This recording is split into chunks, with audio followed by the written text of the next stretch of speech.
तो मुझे तो लगता है वो उल्लू हैं। तो स्वामी प्रसाद मौर्य को खुद पता नहीं है। स्वामी प्रसाद मौर्य अगर आप बैकग्राउंड देखेंगे तो स्वामी प्रसाद मौर्य कोई शकल देखना नहीं चाहता है। देश में गरीबी मिटाना कोई बड़ा मंत्र नहीं है। कभी रामचरितमानस को बेकार बताया जाता है, कभी रामचरितमानस की प्रतियां जलाई जाती हैं और अब रामचरितमानस को कचरा कहा गया है। ये कहा गया है कि कचरा ग्रंथ है और इसे जो है बिल्कुल हटा देना चाहिए। जनता क्या सोचती है इसके बारे में? सर क्या कहेंगे, रामचरितमानस को कचरा बोल दिया? मैम, जिसने रामचरितमानस को कचरा बोला है तो एक आपने कहावत सुनी हो, जैसे एक उल्लू होता है ना, उल्लू। अगर हम उल्लू से पूछें कि सूर्य भी होता है इस दुनिया में, सूर्य नाम की कोई चीज है, तो उल्लू मैम हमेशा मना कर देगा। उल्लू कहेगा सूर्य तो होता ही नहीं है। और जबकि सूर्य ऐसा है जिनका ना टाइम टेबल कभी बदलता है, ये ऊपर वाले की ऐसी प्रकृति द्वारा ये रचित है, तो जिसे कभी हम लोग नकार ही नहीं सकते। लेकिन उल्लू कभी इस चीज को मान नहीं सकता। तो जो रामचरितमानस को गलत बता रहे हैं ना, तो मुझे तो लगता है वो उल्लू हैं, उन्हें उस चीज़ की जानकारी नहीं है। अगर जिस चीज़ की हमें जानकारी नहीं, उस चीज़ के बारे में अगर हम बोलेंगे तो नहीं बोल पाएंगे मैम। हिंदू होने के बावजूद भी मतलब रामचरितमानस को यानी कि ग्रंथों को जिस तरीके से लगातार राजनीति में टारगेट किया जा रहा है, सही लग रहा है ये? मैम ये बिल्कुल गलत है। ये हिंदू को टारगेट कर रहे हैं केवल अपनी, ये केवल चुनावी मुद्दा बनाने के चक्कर में ऐसा लोग ये बोलते हैं नरगल।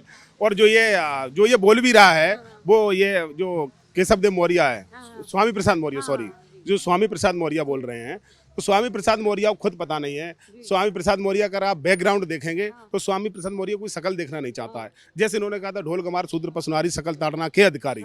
ये मैम इस चौपाई का अर्थ ही कुछ अलग है।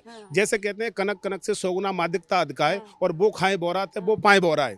तो कनक नाम के दो शब्द होते हैं। ऐसे ही ताड़ना का शब्द में भी होता है। जैसे अगर कोई यहाँ पर है, ताड़ना का मतलब होता है उस पर गौर से देखना, उस पर निगरानी रखना। जैसे अगर एक इंजीनियर व्यक्ति है, इंजीनियर क्या करता है, बैठने के पैसे लेता है, लेकिन उसके पास जो वर्कर काम करते हैं उनको वो हमेशा नजर रखता है कि ऐसा नहीं करे, ये मसाला यहाँ पर 3 एक की जगह ये 10 एक का मिला दे तो बिल्डिंग टूट जाएगी। तो उस मतलब जो काम कर रहे हैं वो लोग इंजीनियर नहीं बन सकते। इंजीनियर में और जो वर्कर होता है, जो तसले से मसाला डालता है, उनमें जमीन आसमान का अंतर होता है। लेकिन ये नहीं वो लोग उन्हें ऐसी हीन भावना से देखेंगे, उनकी भी हमें जरूरत है। लेकिन उसके लिए इंजीनियर की जरूरत इसलिए उन्हें हमें ताड़ना शब्द इसलिए जोड़ा हुआ है, उन पर नजर रखनी पड़ेगी, नहीं तो बिल्डिंग ही नहीं बन पाएगी। तो ये जो पहले ये शूद्र, ये जो ब्राह्मण वगैरह वैश्य जो बनाए गए हैं, ये केवल कर्म के हिसाब से विभाजन हुआ था, ना कि जाति के हिसाब से। मैं बड़ा हौसला के साथ ये बात कह सकता हूँ, हर जाति में आप ब्राह्मण में चले जाओ, क्या पागल नहीं मिलेंगे आपको? ब्राह्मण में ऐसे पागल जिन्हें रोटी खाने अकल नहीं है। आप किसी भी, जिसे आप शूद्र कहते हो, जिन्हें आप आजकल SC ST जाति में डाल रखा है, उनमें ऐसे ऐसे विद्वान लोग हैं जो जिनके आगे हम लोग बात भी नहीं कर सकते हैं। तो क्या उन्हें हम विद्वान नहीं कहेंगे? हर इसमें कहीं भी अवहेलना नहीं की गई है। इसमें केवल ये अपने चुनावी मुद्दा बनाने के चक्कर में जनता में ये फूट डालते हैं। और तभी मैं कहा करता हूँ, जितने ये नेता लोग हैं ना, ये देश का भला नहीं चाहते हैं। चंद्रशेखर, सुभाष, भगत सिंह, राजगुरु और सुखदेव आज रोते होंगे। मुझे लगता है देश में आज कोई गरीबी नहीं होती। देश में गरीबी मिटाना कोई बड़ा मंत्र नहीं है। लेकिन ये नेता क्या है, ये देश को बर्बाद करना चाहते हैं। कोई भी नेता गरीबों को भला करने के लिए नेतागिरी में नहीं आता है। जो रामचरितमानस की अगर मैं बात करूं, रामचरितमानस में बहुत सारे करोड़ों देशवासियों का सपना था राम मंदिर का, क्योंकि राम को भगवान के तौर पे पूजा जाता है, नारायण के रूप में पूजा जाता है। और राम मंदिर की बहुत लोगों को इंतजार था। राम मंदिर आज बनने जा रहा है बीजेपी सरकार के उस पे। अगर बात की जाए तो कुछ लोगों ने ये सवाल उठा दिया कि राम जो हैं वो भगवान नहीं थे, मूर्ख लोग उनको दर्जा दे रहे हैं, क्योंकि राम जो थे वो एक राजा थे जिन्होंने कर वसूला अपनी जनता से। मैम, राम जैसा तो कोई मर्यादा हो, जितनी राम मर्यादा में रहे ना, इतना मर्यादित व्यक्ति कोई यहाँ पर आ ही नहीं सकता। भगवान हम किसे कहेंगे? फिर भी उन्होंने अपने को कभी भगवान सिद्ध नहीं किया।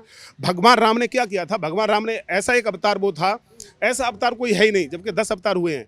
भगवान राम ने क्या काम किया था? ना तो किसी ब्राह्मण को गले लगाया था, ना किसी क्षत्रिय को गले लगाया था। जो लोग समाज से वंचित थे, जो आज हरिजन शब्द कहते हैं ना, हरिजन को आज हम लोग क्या SC ST में गिनती करते हैं, आप जानते हैं। लेकिन हरिजन का मतलब क्या था? जो भगवान श्री राम जी ने गले लगाते थे। जब भगवान श्री राम ने 14 वर्ष का वनवास में गए थे, उस समय जो लोग उनके साथ रहे थे, भगवान श्री राम जिनके साथ रहे थे, वो हरिजन कहलाए थे। वो भगवान राम के सबसे बड़े हितैषी लोग होते हैं, जो ये जिन्हें आज हम SC ST में डाल रखा है। लेकिन ये कुछ लोग हैं, उन लोगों को भ्रमित कर देते हैं कि भगवान राम ठीक नहीं थे, भगवान राम ने ये कर दिया। भगवान राम जैसा इस पृथ्वी पर कोई अवतार हुआ है ना होगा। भगवान श्री राम एक मानव को मानव समझते थे। उनके मन में ये जातिवाद का नाम चीज़ थी नहीं। सबरी के झूठे बेर खाना कोई आसान बात है? हम आपका खाना झूठा नहीं खा सकता, आप हमारा नहीं खा सकते हो। एक सबरी जो ऐसे रहती थी ना, मतलब सबरी कोई छूना नहीं चाहता था। उनके झूठे भगवान श्री राम ने बेर खाए थे और उन्हें उनके चरण स्पर्श किए थे। जिस समय जनकपुर में भगवान श्री राम वनवास के बाद गए थे तो राजा जनक के यहाँ एक बड़ा आयोजन किया गया था। मैं आपको शॉर्ट में बताना चाहूँगा। तो उन्होंने कहा था, उन्हें थोड़ा जो सुनैना थी सीता की माँ, उन्हें थोड़ा घमंड आ गया था। बोले राम कितने प्रकार के हमने व्यंजन बनाए हैं, क्या ऐसा व्यंजन आपने कभी खाया है, ऐसा स्वाद कभी आपको मिला? उन्हें घमंड आ गया था, मैंने मतलब 56 प्रकार के व्यंजन थे। तब भगवान श्री राम ने कहा माँ अगर हम बोल देंगे कि इतना स्वाद कहाँ मिला तो तुम्हारी आत्मा को आहत हो जाएगी। बोले कि नहीं बोल दो तुम। बोले माँ आपने व्यंजन तो बहुत 56 प्रकार के बनवा दिए हैं, लेकिन जो स्वाद सबरी माँ के बेरों में था वो स्वाद यहाँ नहीं मुझे मिल पा रहा है।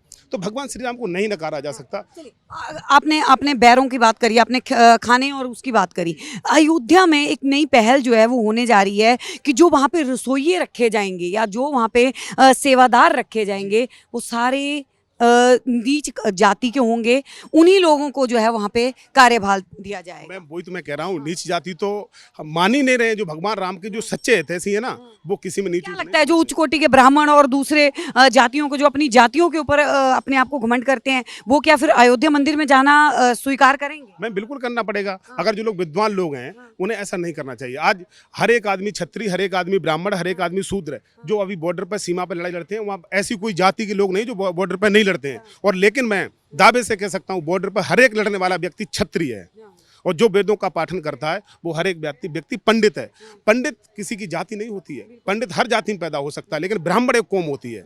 ब्राह्मण कौम होती, पंडित की जाति नहीं है। पंडित हर जाति में पैदा हो सकता है। पंडित का मीनिंग होता है विद्वान। हर कौम में विद्वान है। मैम 3 चीज दुनिया में जो होती ना वो उनके नेत्र नहीं होते हैं। एक धन, एक बल और एक बुद्धि। धन आदमी आपको धनी हर जाति में मिल जाएगा, बुद्धिमान हर जाति में मिल जाएगा और विवेकी पुरुष हर जाति में मिलेगा। इसलिए वहाँ पर रसोई करना गलत बात थोड़ा ही है। मतलब कर्म के हिसाब से वहाँ ये तो सिद्ध होगा। अयोध्या में ये तो सिद्ध करना चाहते हैं कि व्यक्ति कर्म से शूद्र बनेगा, कर्म से वैश्य बनेगा, कर्म से क्षत्रिय बनेगा, कर्म से ब्राह्मण बनेगा। वहाँ पर ये सिद्ध करने के लिए रसोईया इसलिए रखे जा रहे हैं। इसका ही कारण सर आप हमारे साथ जुड़े। तो रामचरितमानस जो लगातार सुर्खियों में बना हुआ है और लगातार उसके ऊपर विवादित जो है वो टिप्पणियां आती जा रही हैं। आप लोगों का क्या है मानना, नीचे कमेंट सेशन में जरूर बताएं। देखते रहिए सौगंध टीवी। कैमरामैन रोहित के साथ आशा शर्मा, दिल्ली। आप देख रहे हैं सौगंध टीवी। सौगंध वतन की।